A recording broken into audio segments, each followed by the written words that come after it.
सल्लल्लाहु अलैहि वसल्लम की तौहीन रसालत करता है तो हम मुसलमानों को तकलीफ पहुंचती है। हाँ, ये वही इंसान है, ये वही मुनाफिक लोग हैं जिन्होंने मेरे लीडर को 10 साल की सजा सुनाई।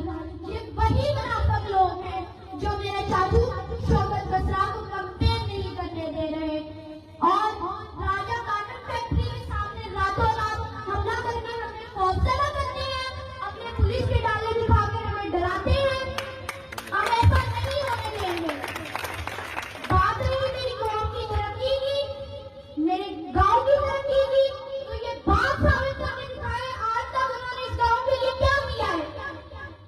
आप सब ये जानते हैं और तारीख भी इस बात की गवाह है कि इस गांव में आज तक जो कुछ भी किया है मेरे अबू मलिक सब्ज़ इकबाल मरहूम ने किया है, चाहे वो बिजली का हो, सड़कों का हो या वाटर सप्लाई का हो। वो हर काम में पेश रहते थे।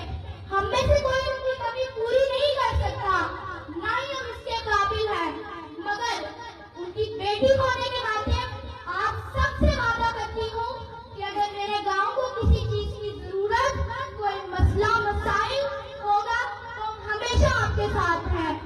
मेरी फैमिली, मेरा लीडर चाचू शौकत बसरा, अंकल आजम साहब हमेशा आपके साथ होंगे। मैं आपकी बेटी होने के नाते आप सबसे दरख्वास्त करती हूँ कि मोर और बोतल पर मोहर लगाकर कामयाब करें। मुझे उम्मीद है